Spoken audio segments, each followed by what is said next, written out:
Après Paris, Texas, rien n'était comme avant. Je n'étais plus un jeune cinéaste qui pouvait faire ce qu'il voulait. Tout d'un coup, il y avait des grandes expectations. Le film, là, c'est un autre film aujourd'hui. Bien que, évidemment, on n'a rien changé. Je vois un autre film maintenant. Je suis content du film que je vois, mais c'était certainement un autre film que j'ai vu en 84. On est plus proche au film qui est passé à travers la caméra que jamais dans la vie de ce film. J'ai passé des mois avec le film dans le procès de la restauration. Et on se pose cette question. Est-ce qu'il va plaire à un jeune public qui va le voir pour la première fois? J'ai montré le film dans une grande salle à Berlin. Pas mal de jeunes qui ont vu le film pour la première fois. Et on les a touchés. Et je me suis rendu compte, c'est ça ce qui change, c'est le public. C'est pas le film. Donc dans la restauration, il est essentiel que ça redevienne le film qu'on a vu dans la première copie.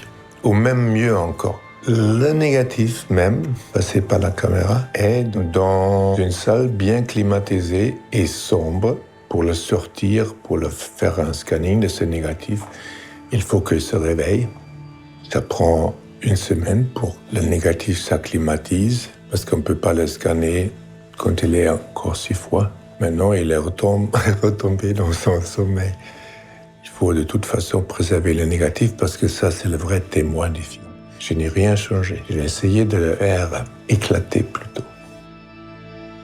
La lumière et l'horizon et les couleurs de l'Ouest, ces couleurs primaires incroyables. On a laissé lumière et paysage nous montrer comment il voulait être tourné. L'Ouest américain est un co-auteur de ce film. On savait qu'on travaillait sur quelque chose assez unique. Ça n'arrive pas trop souvent dans la vie.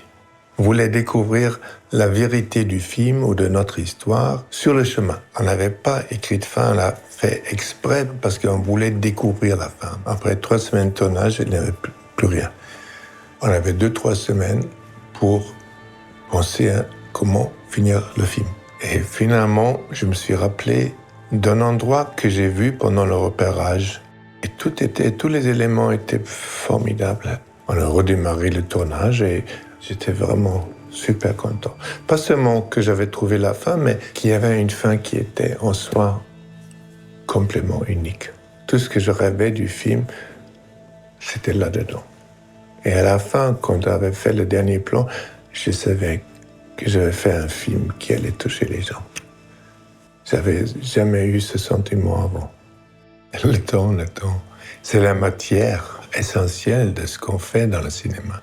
Un film consiste d'un certain nombre de plans. Paris, Texas, je crois, c'est à peu près 500. Et chaque plan, pour ainsi dire, c'est une pièce de temps. Et dans le montage, avec tous ces éléments, on essaie de construire un bâtiment dans le temps.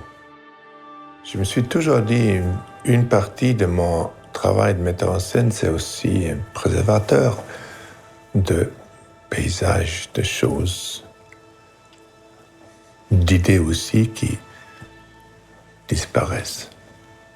Prétexte, c'est vraiment un petit diamant, pas seulement pour la culture de cinéma, mais pour notre culture européenne. On est très heureux d'avoir Chanel comme partenaire, préserver les films pour que ce témoignage persiste.